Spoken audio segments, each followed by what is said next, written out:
Welcome to The Art of Likeability, ranked one of the top podcasts in the world. In this podcast, you'll discover how to leverage likability to build stronger relationships, lead more efficiently, close more sales, and keep customers happy while increasing success in your professional and personal life. Let's jump in with your host, Arel Moody.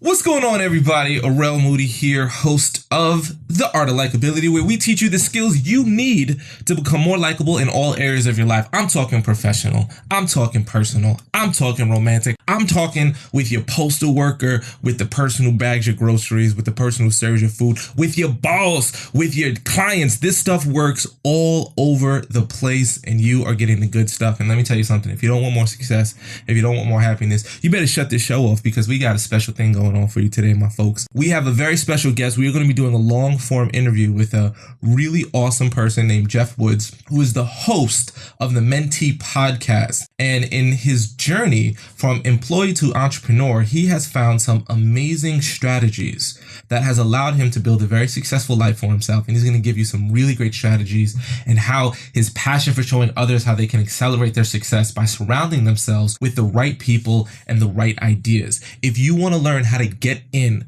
with people, if you want to learn how to change your life, I heard a Tyrese Gibson say this amazing quote. It's about the 5 people you surround yourself with. He said, it's a very popular quote, and I know we'll talk about it a little bit, about how our life depends upon the people who surround us. So if we're not happy with our lives, we have to question who are the people that are in our lives. And a lot of people want to learn, how do we get with the good people? How do we get with the people who can change our life? We all hear about these things, about these like inner circles or these secret handshakes or these people who can make one phone call and change your life. How do we find out these people and get them to want to like us and change our lives? That's what we're going to do today, people. This is very exciting. We got Geoff Woods on the call, and this is going to be really, really awesome. So buckle up. Get your pen and paper out, pull out your iPhone, depending upon what generation you're with. You'll either, if you're older, you probably have a pen or pen. If you're younger, you probably have a phone. Maybe you got both. I can't tell you how to live your life, but we got Geoff on the phone, and he is going to bust us with some great information. Geoff, you there, brother? What's up, Arel? How are you? I'm doing good, man. Excited to have you with us. Thanks for taking out some time to talk to our listeners. My pleasure. I'm so excited. So let's just jump right in.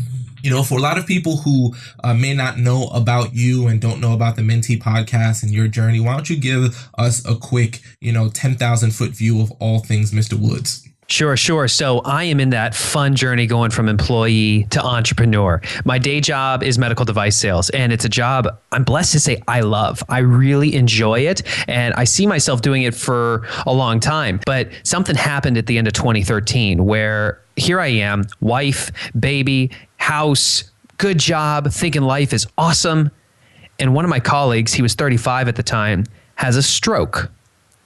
And luckily he survived, but that checked me so hard because it made me stop and think, what happens to my family if something happens to me? Or what happens to us if something happens to my job? Well, universe has a fun way of working. The very next week, my company makes a change to my commission structure, and I end up making 40% less, even though I sold more. So that starts to really resonate. And I just realize, you know what? You've got to start building passive income. Well, how do you do that? How do you go out and start a business on the side to the point where you have enough passive income coming in that when you take your head up off the pillow, your expenses are taken care of? I didn't know. But what I did know, it's not what you know, it's who you know. And then I heard the Jim Rohn quote, you're the average of the 5 people you spend the most time with. And I looked at my 5, and I want to make this interactive so I can deliver the most value to you, the listener. I challenge you right now. Who are the 5 people that you actually spend the most time with in your life right now? Could be your significant other, could be a coworker, a best friend, a colleague, could be anybody. But who are those 5 people? Now, where do you want to be? Where do you want to be in 10 years? I'm sure you have some big lofty goal. I want to be financially free. I wanted to own a bunch of real estate. I want to be helping others. Are those people that you're spending time with already living the life you want to be living? And for most of you, and this was true for me, the answer was no. So the tough pill to swallow is I realized I had to make a change in who I spent time with. Not that those 5 people are out of my life. They're all still in my life. I still invest in those relationships. But when it comes to seeking counsel on what it takes to start a business, what it takes to build passive income, what it takes to be financially free and secure my future, I go to people who are already there. And in a short period of time, suddenly I'm being mentored by some major CEOs and people who have truly affected change in the world. And man, when you've got those people in your corner, it's amazing what happens in your life. Does that make sense? Yeah, I think that's it's so powerful. And one of the things that we talk about is how powerful the people in your life can be, because people influence your thoughts. You know, if you think about how you're thinking now, that's either given to you by, you know, how you were raised or the people you're around. So I think it's so fantastic that one, you had that realization, because I think for a lot of people, it's hard to take that honest look, that real deep, in-depth look at their current social network and ask, are these people lifting me up or are these people bringing me down? So I think it's extremely valuable. So let's jump into the two types of people that I think exist. Let's say the individual, and I hope you did it, by the way. I hope you take some time. If you're driving right now, don't write while you're driving. It's totally illegal. But if you pulled over, if you're listening to this, take some time to just jot down who are the 5 people, again, significant other, coworkers, as Geoff mentioned, that you spend the most time with, and really ask yourself, are they getting you towards your goals? Are you even creating goals? Do you have those goals? What are they? Now, once you have those 5 people, I think there's 2 categories of people that I'd like to address. The first category is, okay, I get it.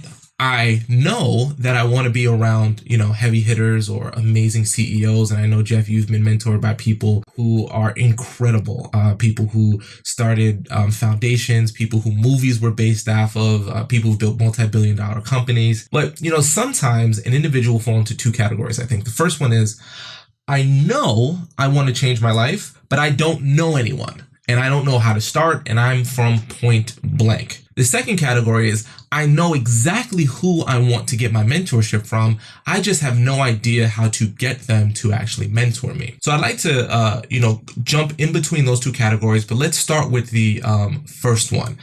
Okay, Geoff, you got me. I did my 5. I know that I need to be around people who can elevate my life, but I have no idea who these people are. I have no idea even where to start. What are my action steps? What do I do from I have the realization, but I don't know what to do next? Such a great question. So first thing you need to do is get clarity on what it is that you want. So Arel, can I use you as an example? Please. Okay, so what are you working on right now? What's that one thing that you're so excited about that you need the most help with? So right now I'm doing a lot of corporate presentation and a lot of speaking in that market. And it's somewhat of a new market to me. I've built my career in the last 10 years speaking in the education, college, high school market. And now I'm moving into doing a lot more corporate talks. Ever since we started Likeability podcast, it's been a great opportunity, but I want to learn more about it. I want to learn how the clients think, where they aggregate so that I can get in front of them. So learning how to transition the skill set that I built into a more in-depth corporate presentation. Okay. And if you had to imagine the ideal person who could guide you, what would they be like? Who would they be? They would be somebody who is already speaking in the corporate market, not just like once or twice a year, because a lot of people can get those lucky ones, but someone who understands the market, consistently produces, 50 or more presentations a year. They're not a celebrity per se. It's not like it's, a Super Bowl quarterback or someone like that because they have the notoriety, but somebody who is, more of an expert on a category, who's not a household name, but is doing very well in the corporate association world. Okay, perfect. So let's pause. And I did this. Arel was not prepped for this. This is live for a reason. I asked him 2 specific questions. What is the thing that you're working on that you need the most help with right now? And if you had to imagine who an ideal person is to guide you, who would they be? So that's where you start. What is the thing you need most help with right now? It can be as simple as where I was, which is I have no freaking idea. I just want to surround myself with really solid people who have built businesses. It can be that vague. For him, it's very specific. He is looking to thrive in the corporate speaking market, and he wants to surround himself with people who have had success in that arena. So once you get clarity on what it is that you want, you talk about it. And I'm talking about consistently. You set an intention to talk about it and try to weave it into really almost every conversation that you have. So here's an example. And I challenge you to take action on this as soon as you're done with the podcast. Pick up the phone and call one of your best friends. The conversations usually start out with, hey, Arel, what's up? Not much, Geoff. What's up with you? Oh, not much. And the conversation continues. How many times have you started a conversation like that? What's new? What's up? The answer is not much. It's just very casual. make one subtle tweak. When they ask what's up or what's new, you say, actually a lot recently. I've been inspired to grow as a corporate speaker, and I'm looking to meet other people who've had success in that arena. What's going on with you? Something magical happens when you talk about what you're working on. Human beings, we have an innate desire to help others. And so when someone shares with you what they're working on, one of four things can really happen. Number one, that person happens to be a successful corporate speaker, and you may not have known that. Well, boom, drop the mic, you're done. Chances are that may not be the case. So the other thing is you have no idea who they know. If you've ever heard the concept of 6 degrees of separation, the idea that you can be connected to anybody in the world through just 6 degrees. Instead of looking at this person as a friend of yours, or you don't think that they know or might have the connection, look at them as a degree. You've got to start tapping into your degrees. So share what you're looking for. They may know somebody. Now, let's say they're not the person and they don't know somebody. The third thing that happens is you've planted a seed with them. And as they continue to go throughout their days, they may come across somebody who is a successful corporate speaker, at which point, ding, ding, there's going to be a little alert that's going to go off in their head and they would consider making a connection for you. Or the fourth option is they do absolutely nothing. So what did you lose there, Arel? Nothing. Exactly. One of my mentors shared with me that 80% of everything you need is already within your circle of influence. 80%.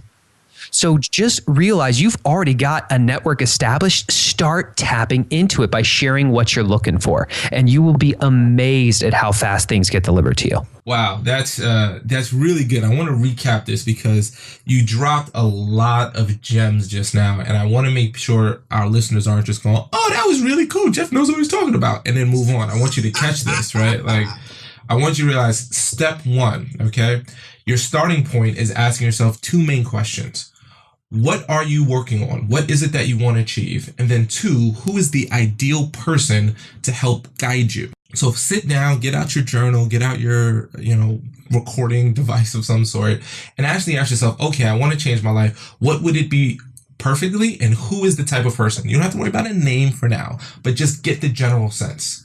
Then the next thing that you do, step 3, is to start talking to your network, your current 1 degree of separation. And instead of using your small talk as what's up, what's new, nothing, same old, different day, instead focus on, actually, there is something new. I am looking to work on X or Y, whatever it is for you. I want to be a awesome designer. I want to be an entrepreneur. I want to start my own podcast, whatever it might be. Whatever you've figured out in step 1, bring that up to your friends, because as Geoff just mentioned, 80% of our goals can be accomplished within the network that we already have based on those people that are here. And I love the point that you say about looking at people as one of those 6 degrees, because, you may say, well, no one in my network, I know who all my friends are. I know everything about them, but we don't know who they know. So instead of looking at that as, well, it's never going to work, you look at it as this person might be 1 to 2 to 3 degrees away. And then the last point, which I think is so powerful, I want to make sure people get this. Planting seeds. And I've had too many personal experiences where when you plant a seed in someone and they know that you like something, they start looking for it. 2 examples in my life, which I find fascinating, is I have a huge obsession with gummy bears. If anyone knows me, they know I love gummy bears. And I also, it's a kind of a weird story, but I stopped eating pork and I found out that gelatin was made from pork typically for gummies, and was crushing because I no longer could eat my precious gummies. And then I would talk to friends about this, and then I actually would have friends buy me, kosher gummy bears or non-gelatin vegan gummy bears. If they saw it, they would buy it and give it to me because they knew that this was something that I loved and I couldn't have as much as I used to. So it was incredible to me how many people actually would do that just because I spoke about it and they knew about it. So when they saw it, that antenna went off. So, Geoff is really getting on fire with this. So let's keep going because I want some more of these ideas. So let me share a real live example of how powerful this is. So we will rewind back to the point where a colleague has a stroke. I realize I need to start building passive income. I decide I want to get into real estate investing. And so first thing I do is I just take action. I start looking at deals. I look at properties. I'm getting into escrow, coming out of escrow because it wasn't a good deal. Getting into escrow, coming out of escrow because it was in a flood zone. I'm wasting a lot of time, a lot of money, just trying to figure it out myself. Until one day I sit down with somebody and they said, "Hey, what's new? What's going on?" And I decided, this is the first time I ever did this. I said, I've been working to get into real estate investing, and I'm looking to surround myself with successful real estate investors because I knew it was time to reach out for help. The guy sits back in his chair and just starts rocking back and forth, and he shakes his head and goes, "You know what? Come to my house tomorrow. I want to introduce you to somebody." Keep in mind, this is the first time I've ever met this person. This was an introductory meeting, and he's inviting me to his house. And this guy's a pretty heavy hitter, pretty well connected. I'm shocked he's even sitting down with me, and he's inviting me to his house. I go to his house the next day, and he introduces me to this guy named Dave Michael, and he's a successful real estate investor. That's about all I know. Well, Dave and I start to form a relationship, and over 4 months of us investing in each other, in terms of the relationship, I come to find out the guy has done over 10,000 transactions. And he starts to mentor me and eventually offers me a partnership opportunity. So because I opened my mouth once, I get a mentor, and I end up becoming a partner, and now I'm a partial owner of a big ass building in North Carolina. It's a deal I would have never had access to. This is like cream of the crop type of investment that I'm just so blessed that he took me along for the ride. That happened because once, the very first time, in fact, I opened my mouth. You know, and I think a lot of people would be blown away by how much, a lot of times there's two types of ways you can hear what Geoff just said. The first way is, well, that works for people like Geoff. That doesn't work for people like me. And you'd be wrong. And I usually don't like to say people are wrong. I like them to make their own decisions. But in this case, I will tell you you're wrong, because what you believe for yourself is going to be the truth. A lot of times we hear about these chance happenings or these amazing situations, and we say, well, that happens for other people. It never happens for me. I would challenge you, if you did think that way, to say, have you been trying? If Geoff never said that, if Geoff never opened up that conversation, it never would have happened. So if he would have just said, well, it doesn't happen to me, what's the point? He would have been correct, because he never would have said anything. So you have to also challenge yourself to say, let me open it up. Now, some people will make fun of you, or some people won't be able to help you. It's part of the process. I'm confident that not every single person Geoff spoke to has helped him in some fantastic way. But the people who do are the only ones that matter. And let me share something I told my wife the other day. She calls me Mr. Fortune Cookie because I always have these little sayings. The people who care don't matter. And the people who matter don't care. When you're sharing what you're working on, the people who care, who make fun of you, who judge you, guess what? They don't matter. And the people who matter don't care. They're going to support you. And here's what's going to happen. The faster that you get real with yourself, and you drop this facade that you put on for everybody else, and you just stand in your own power and say, this is who I am. This is what I care about. This is what I believe, and this is what I want. There are going to be some people in your current network who are going to be put off by that. And you know what's going to happen? They're going to be repelled out of your life. Oh, how awful. But the magical thing is that all the people who are just like you, who truly resonate with you, the people who will rise you up, will be drawn to you like a magnet. You're going to attract all the right people into your life, and you're going to push all the wrong people out of your life. This is so powerful. So do not worry about what other people think, because what's going to happen in the process is you're going to form this group of people around you that are so magnetic, so powerful, and you are so aligned, and together you will rise each other up, and it will feel amazing.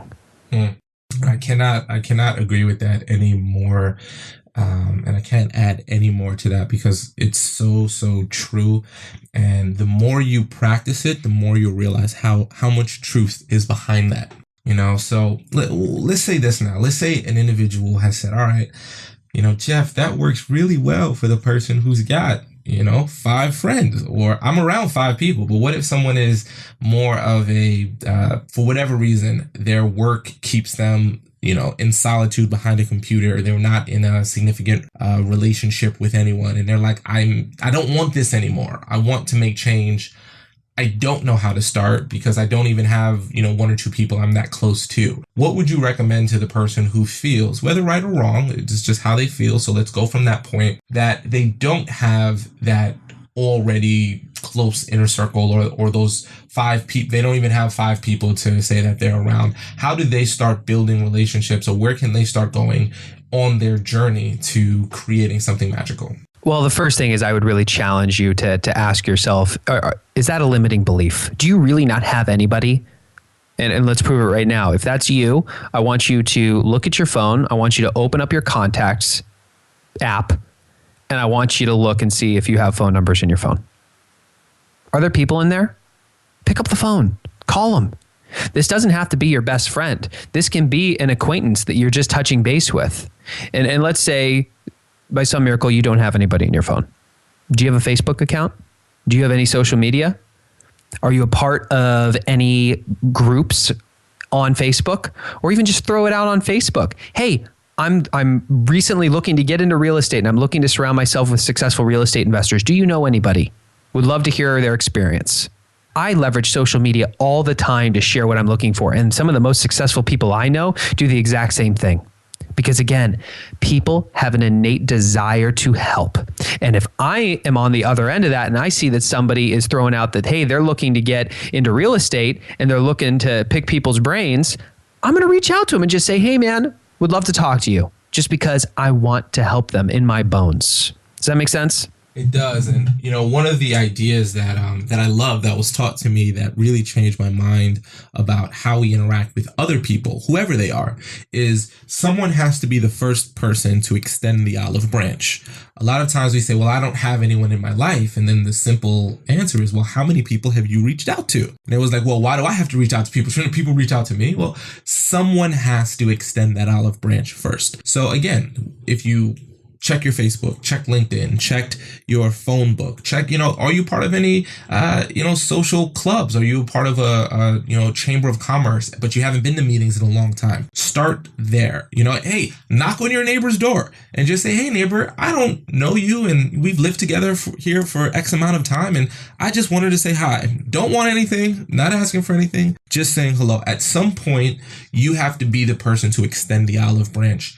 And a lot of great things come from it. That is such great advice. One way I've talked about this with my wife is look at your bank account, whoever you bank with. If you want to go take out money, if you want to go withdraw some cash, what do you have to do before that? You have to put money in. You always have to make a deposit in order to make a withdrawal. And you always have to have a positive number in that bank account. The number cannot go negative. Relationships are the same way. Look at your relationships like a bank account. How many deposits have you made? Or are you always just that person to make a withdrawal? And if you're the person who's sitting there going, oh, I don't have anybody, and why should I be the first one to reach out? There's a reason you don't have anybody. To be frank, you don't make any deposits. So, and we can shift this because this is where you really become a true relationship builder. When you become more interested than interesting. You become more interested in others than trying to get them to think that you are interesting. When for any of you who have gone to a networking event, I'll break it into two groups. You got the master networkers and you've got the bad networkers. And most people, myself included for a very long time, I was a terrible networker. I thought I was awesome, by the way. Hey, I'm a sales guy. I'm gregarious. I'm social. I'm a butterfly. Look at me spread my wings. I was like a shark. I would go into the room and I would be sizing somebody up immediately. What do they do? Can they help me? I'm telling them what I do. I'm trying to impress them so that they'll like me. And I'm sizing them up to see if they can help me. And in the meantime, I'm looking over their shoulder to see if there's anybody else in the room who's more important that I should be talking to. And I was this guy up until, frankly, the end of 2014, when I was at a networking event for one of my mentors' company parties, and my wife pulled me aside. She goes, dude, you need to take a breath. It looks like you did a bunch of drugs and you are out hunting for prey. You need to slow down, connect with people. You know what? She was right. Here's what the master networkers do. From the moment you meet them, they just like you, or you just like them. For whatever reason, they are just interested in you. They're asking you questions about your passions, your business, what excites you. And here's where the true elite stand out. They ask where you need help. And the whole time you are enjoying this conversation with them, they are not talking about themselves at all. But for some reason you like them and you're interested in them. You ever had that experience, Arel? Absolutely. Absolutely. This is a game changer. It's not about you.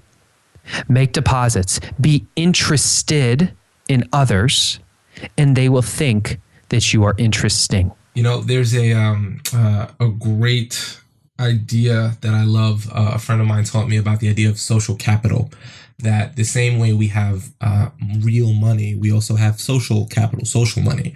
And, it's like if you have a friend and you can, if you ask them, hey, I'm moving on Tuesday, I need you to help me pack up my stuff. You have such deposits in that social capital bank account with this person. Asking them for a favor is kind of like a no-brainer.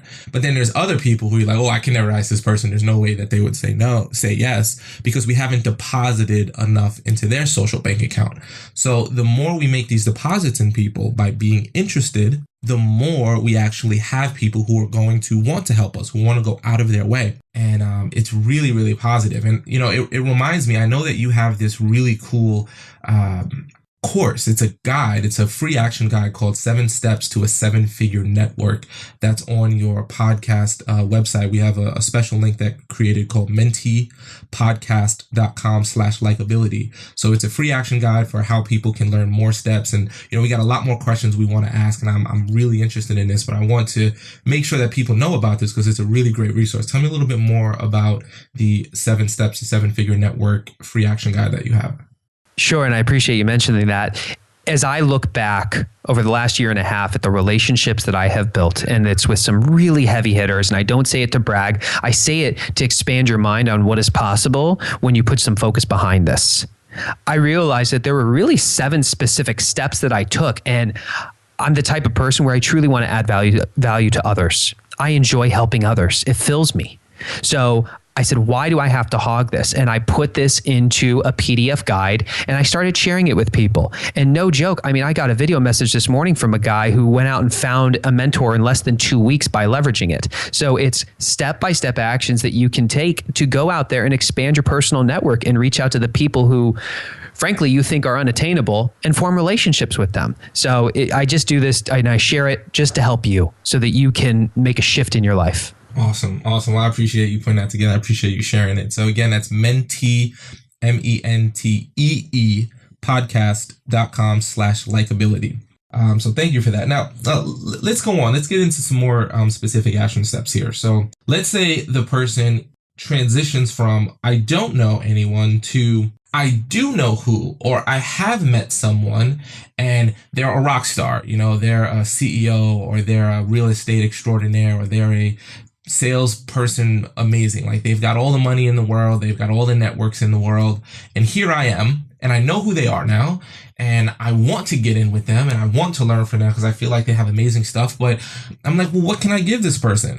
They've got way more money than I do. So it's not like I can buy them a gift. They have a huge, powerful network. So it's not like I can really introduce them to anyone because I don't really know anyone yet. So once we identify the person and we want to get them to like us, we want them to get them to decide that they will invest in us, to mentor us. What are some steps? What are some strategies people can do from that phase of the game? This is an awesome question because this is probably the number one limiting belief that people share. And I had it too.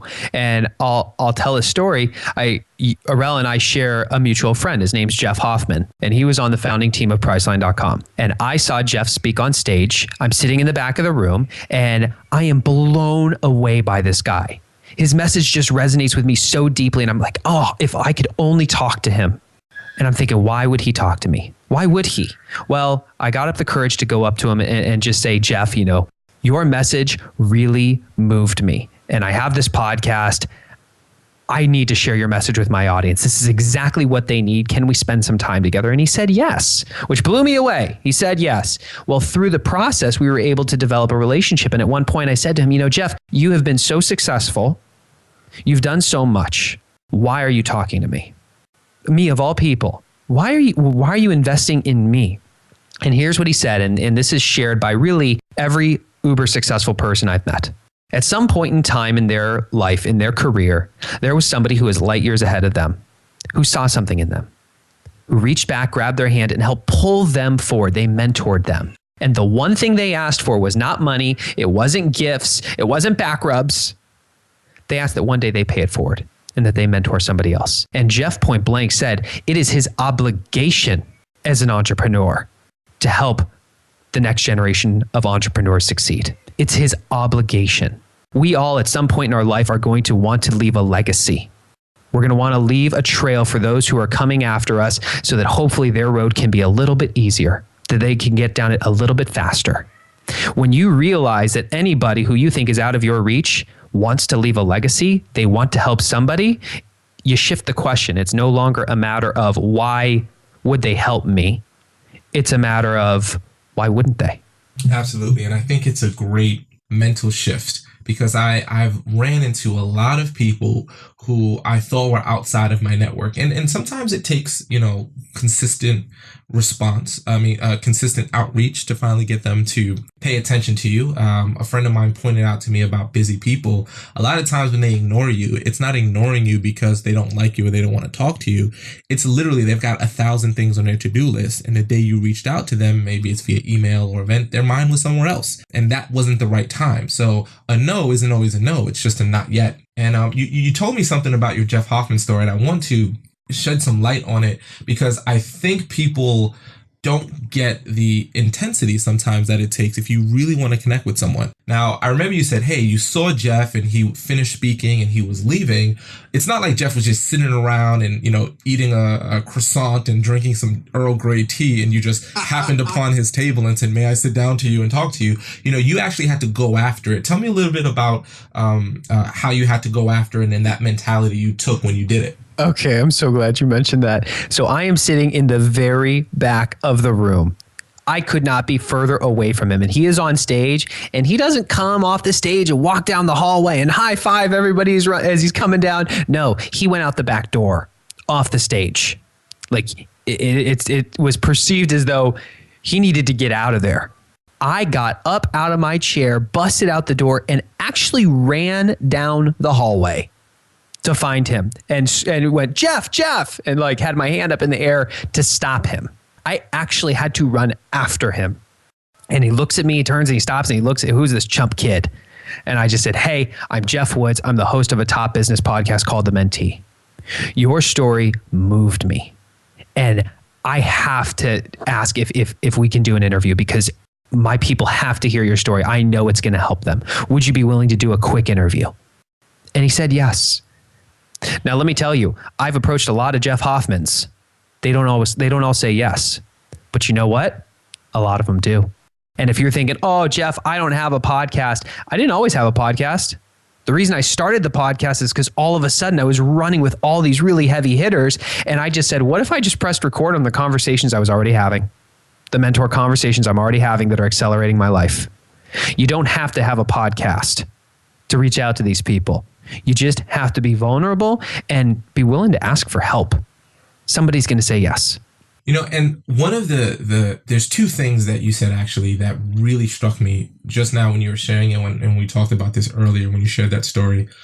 One, you went after it. I can't stress that tenacity level that if you want something, you have to be willing to go out there and be willing to hear the word no and know that they're not saying no to you as a whole person. They're saying no in that moment to whatever that might be. But you have to be willing to put yourself out there to hear that yes. If you don't ask, the answer is always no. If you ask, the answer could potentially be yes.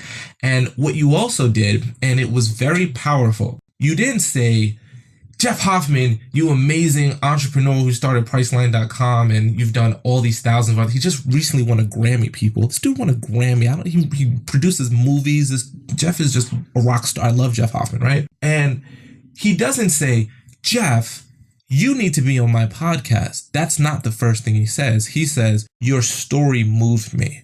So he's giving proof that he was paying attention, that who Geoff Hoffman was as a person, there was interest. Again, he was interested in Geoff. So I think when we first reach out to people, though we may have a short period of time, it only takes a moment to express your interest or your appreciation or your whatever might be in a positive way to someone to catch their attention. Because I think if he just said, Geoff, great talk, you need to be on my podcast, he wouldn't have caught his attention as much as if he said, Geoff, your story moved me so much. I would love to have you as a guest on my podcast. I think that small little phrase, that small interest bearing account or interest bearing that you did there for the social capital side was very powerful, and I think probably was a hook statement. Are there any other strategies or suggestions on how people can maybe use more of these? And I'll just call it a hook statement because that's what I just said. But when you're first talking to someone, are there any phrases or are there any ideas that you have found really has served you well in that first initial,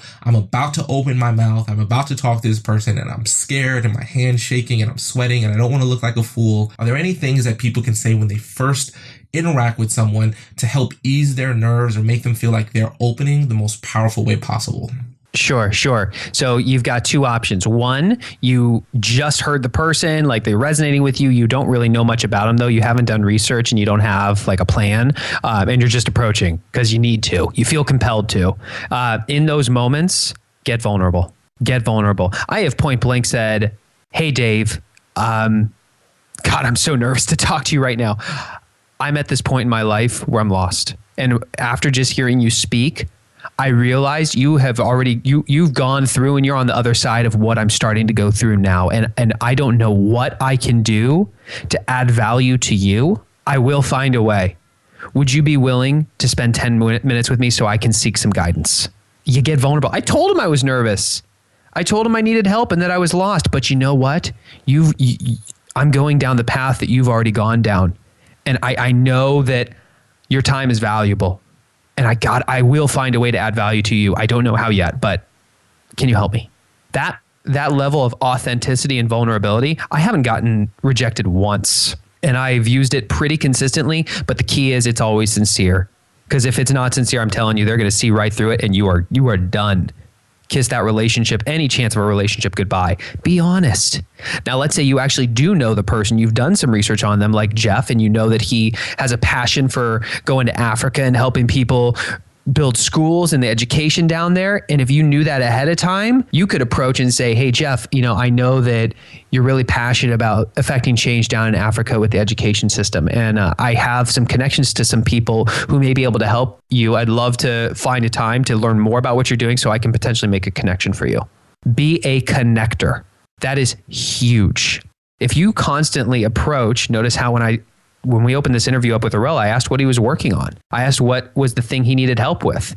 I wrote down the fact that he is wanting to get in as a corporate speaker and to grow in that space. I'm going to document that, and that planted a seed. As I continue to network, if I come across somebody, I will make a connection. That is valuable. Be that connector. Because all of a sudden, when you approach a Geoff Hoffman and you know that he's interested in working in Africa and doing those things, I'm constantly searching my Rolodex for, is there anybody I can connect him with? And as soon as you make those connections, you are an incredible person of value. There's a great game that Gary Vaynerchuk or Gary V likes to play, and he calls it, I don't know what he calls it, but basically the way the game works is your goal is to help someone first and help them before they help you. So whenever he meets somebody, no matter what it is, he's never thinking, okay, what can I get from this person? His mentality is, how can I help them?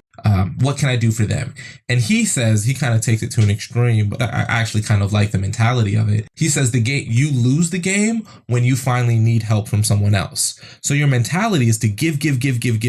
Like, we can't win all the time. So eventually we're going to need from someone. But if our mentality is give, then when it's time to get, you may lose the game, but you've given so much that it's like, who cares? So you may meet someone one day who's working, on building a school in Africa, and you may say, well, how does that help me? I'm in, Utah, or I'm in, Australia, or I'm in, wherever you are that has nothing to do with Africa. But you keep that thought in your head, and then you meet someone like Geoff Hoffman, and then it becomes, wow, I actually know someone. I'd love to connect you with them, and maybe they can help. And the cool thing about making a connection with people is that when you connect two people, those two people forever will remember you were the person who connected them. You were the person that made that opportunity happen. So whenever their relationship grows, your relationship also grows as well.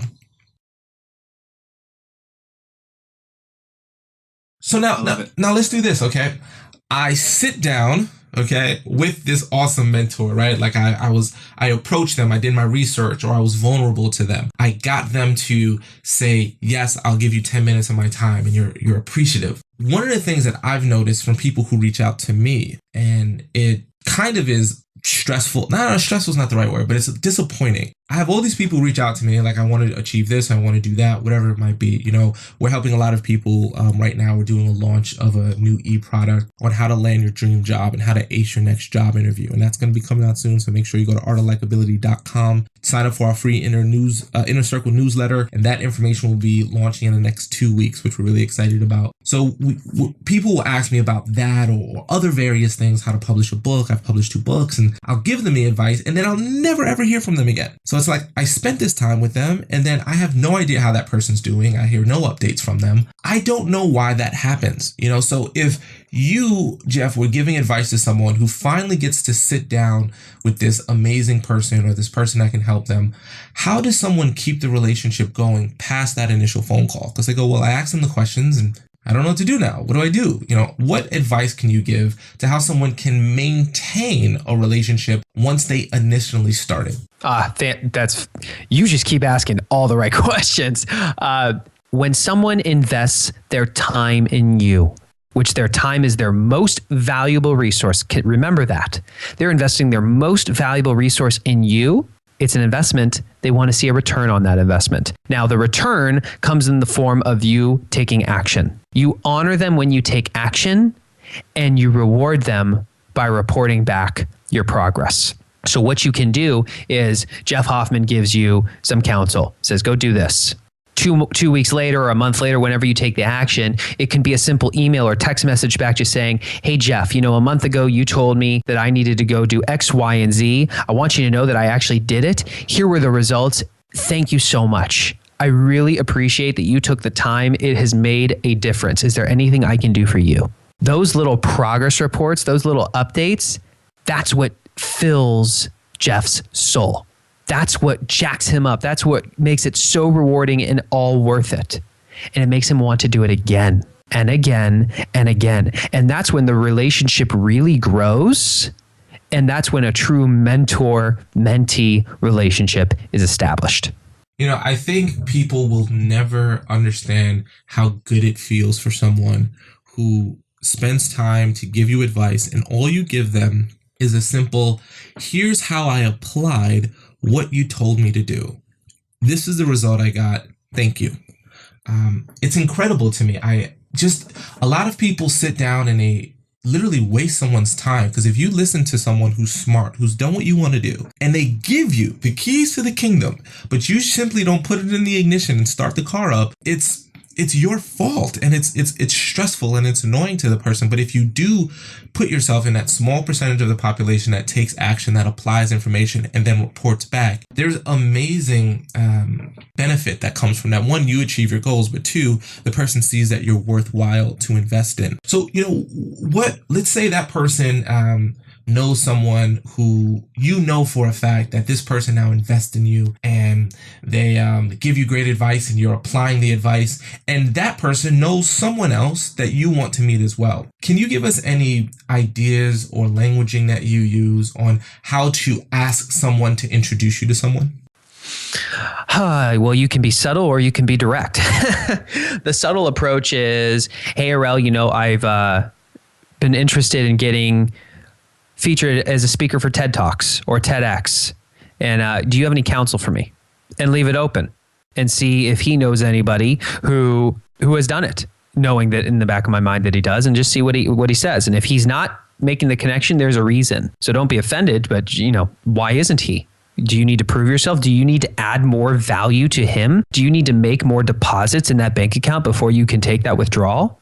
And the other option is, if you've got plenty of rapport built up and you're pretty confident in your bank account status with that person, to point blank say, hey, Arel, I know you know this person who does TED Talks. I'd really, this is a big goal of mine. I'd love if you could, would you be willing to connect me? Got it. So we either know that they know the person we're thinking about, put out there that you're looking for that, let that person say, hey, you know what? I actually do know of a great person. And if they don't, again, why haven't they done it? What is it that you need to do to make that happen? So that's, I think that's really powerful. And probably if I was in a position, that's the approach I would take, because I like to, because sometimes if you ask somebody, and I don't know what your feelings are, and this is kind of my feelings, but if I ask someone for a direct introduction and the person doesn't feel comfortable for any reason, that actually might strain the relationship versus giving the person the opportunity to say yes or say no, or, let them do whatever it is they need to do from it. So I think it's powerful. So real quick, I have point blank asked and been direct because that's just my nature. I'm direct. And the person, as soon as I felt hesitation, I gave them an out by saying, hey, I totally understand if you don't feel comfortable with this at all. Please don't hesitate to say no if you are not 100% confident. I would totally understand. And I give them the out, and then they'll say, actually, the relationship's not that solid. Or they might tell you, hey, you know what? We've actually recently had a falling out, and I don't know if me introducing you is going to help you or hurt you. You may not want that. So it opens up the dialogue. Got it. Beautiful. Now, let me ask you this question here. What are some questions that people should be asking about the mentor-mentee relationship that they don't know how to ask? Or, it's like, man, I just wish more people thought about this, or more people did this, or is there anything like that stands out to you that isn't necessarily common knowledge, but you wish were in the whole relationship building mentor-mentee relationship? Right. And not exactly questions, but I just want to help you change the way you look at things. Because when you change the way you look at things, the things you look at change. And a lot of people go, oh, I want a mentor. So they go up and they're like, will you be my mentor? That's literally like walking up That's like walking up to women, and first time you see them, you're like, damn, she's hot. Dropping down on one knee and opening up the box and showing the ring. You don't do that. You ask them out on a date. You develop the relationship over time. So don't think I need a mentor. I want that person to mentor me. It's a matter of, I'd like to develop a relationship with that person. And I know that developing a relationship starts with making a deposit. I want to open that bank account. I've got to make some deposits. So be interested in them. What are they working on? Where do they need help? What can you do to help them? Start there. If you can set an intention of every single person you talk to or interact with, you close your eyes and you say, I'm about to talk to Arel. And my sole intention here is to find out the one thing that he needs help with right now, so that I can take that little piece of information and store it away and see if there's a way I can help him. Does that make sense? And the next thing I want you to shift on, all these little interactions when you're interacting with people and you're going, I don't know how this all comes together. Look at it like a puzzle piece. Every interaction you have, every time you hear somebody share where they need help, that is a puzzle piece. When you sit down and you open up a brand new puzzle and you grab that first piece, you have no idea what the image is going to look like if you haven't seen the cover of the box. But time after time, as you start fitting these pieces together, you start to see the big picture unfold. Look at every interaction as just gathering another puzzle piece, because one day you're going to find that piece that it fits to, and you'll make the connection. And then that's when the picture is formed. Awesome. Well, this has been, golly, man, amazing nuggets. This is one of those interviews that I highly recommend everyone who's listening. This isn't a one-time listen through kind of interview. This is the interview where I highly recommend that you listen to it and then sit on it, come up with an action step, take that action step, whatever it is. I always say, look for that one thing, that one golden nugget that strikes you the most. Listen for that through this whole interview, take that action, and then come back and revisit this, because there's a lot of things that I think are going to hit you the second time around that you may have missed the first time. Not because you're not smart or anything, just because who you are right now, what you need right now, certain things pop out to you more than others. It's like a lot of times where people say, there's a good book, you should read it twice, not because the book has changed, but because you've changed. And I think this is one of those interviews that will allow you to do that. I highly, highly, highly recommend that you go to menteepodcast.com/likability. Get that free action guide for them. There's a 7-step to 7-figure network free action guide. And now I also know that you actually have a course called Creating a 7-Figure Network that you have available. Can you tell me a little bit about what that course is, and if people are interested, how they can get more info on it? Sure. So the course is actually not even developed yet. What I did was I picked up the phone and started talking to the listeners of my podcast and said, what is your pain? Where do you need the most help? And every single person, without a doubt, and if this interview is resonating with you, you're probably the same way. You're going, all right, I need help. I need help upgrading my personal network. Show me how. And so I said, all right, if I were to design a course, what would you want in it? And they're going, well, I want to know how to identify my 5. I want to know who to identify that I should reach out to. What are some email templates that I can send? What should I say on a phone call? What should I say when I'm in person? What's a system for following up? They're telling me what they need. So now what I've done is I'm just developing the course, and I've pre-sold the course to a group of about 10 people so far, and we're going to take a few more just to get round the initial group out, and I'm going to work with these people closely just to make sure that they get the results, I get the testimonials, and then later in the year I'm going to launch this thing full blown. So if you're interested, when you sign up for that, you'll have an opportunity to join the course. But if you want, you can actually just email me point blank. It's Geoff with a G, Geoff at JeffWoods, WOODS.com. Geoff at JeffWoods.com. If you're interested in the course, just shoot me an email, or even if you just have a question, you're not interested in the course, but you need help, or you want to bounce some ideas off by me, I'm totally down to help you. Shoot me an email and I'll see what I can do for you. Absolutely. And you got great interviews on your podcast, Mentee Podcast. So make sure you're checking out the 7 Steps to 7-Figure Network free action guide if you're interested in joining his pre-launch, which is always the best time to get in. If you can ever get into something, is getting in on the ground floor. So getting in with the Creating a 7-Figure Network is a great opportunity. Geoff, thank you so much for your time, for your wisdom, for your enthusiasm, for your great. I can truly sense that you're someone who cares and loves helping others, and I think that's a beautiful thing. So thank you so much for being here. Any last words or any last parting things you'd like to share with our awesome likability folks? Yes. Orel pours his heart and soul into this podcast. He does it for you. Honor him by taking action. I hear all these people who go, oh, I read a book a week, or I listen to 20 podcasts. Good for you. I'm so glad that you invest in yourself. And I sincerely mean that. My question to you is, of all the books you read, how many of them have you implemented and mastered? Of all the podcast episodes that you have listened to, how many of them have you implemented and mastered? If this has resonated with you, take action. Pick up the phone, call someone, tell them what you're working on. Take action in some way, shape, or form, because Orel pours his heart into this, and honor him by putting this into practice, because that's what's going to change your life.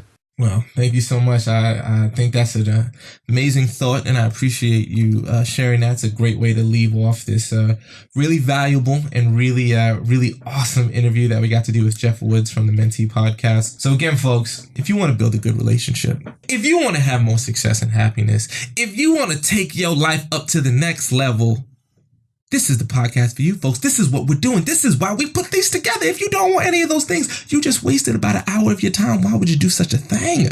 You wouldn't, because I know if you're investing in this podcast, you truly care about taking your life to the next level and giving and helping others at the best way you can. Keep listening to the podcast. If you have not subscribed yet to the Art of Likeability, what you doing with your life? Get this thing hot and fresh out the oven into your podcast app by subscribing on iTunes. Make sure to subscribe to the Art of Likeability. Make sure to subscribe to Mentee Podcast as well. Go to artoflikeability.com. We now have all of our episodes streaming, the most newest episode streaming at artoflikeability.com. We got a new Twitter handle out for y'all. We have a specific handle dedicated just to Art of Likeability stuff. So the Twitter handle is now Art of Likeability. You can, of course, reach out to me at any time at Orel Moody. Ask me any question that you have. We got some great people that actually have been reaching out, which I love. I have a great friend that I just met up in Canada. What's up, Canada? I see you doing your thing. So I have a great listener from Canada that reached out, and she does amazing work with helping people with their fitness goals and helping people with other goals, and she does stuff with like rock bands. So I'm really awesome. So just giving a big shout out to Marta. I'm gonna say it wrong, so if I say it wrong, please forgive me, but I believe it's quite KWIAT. Marta, you sent me an amazing message about how this podcast has helped you and how you've seen just it growing. And I love hearing from people who are listening. So please reach out to me. I'll give you a shout out on the show. You got people from over 135 countries hearing this message. So why don't get a shout out to all those people? Okay. Make sure to use the hashtag Art of Likeability as well. If you got any questions, shoot them over to me, info@artoflikeability. Subscribe to the podcast. Leave a 5-star review. If you've not done so, let me hear your comments. Literally, I get these great messages. Go ahead and leave your comments and your reviews on iTunes as well, or Stitcher Radio, wherever you're listening to us. It means a lot to me and is a great way to kind of tip your hat and say thank you to Arel. So thank you all so much.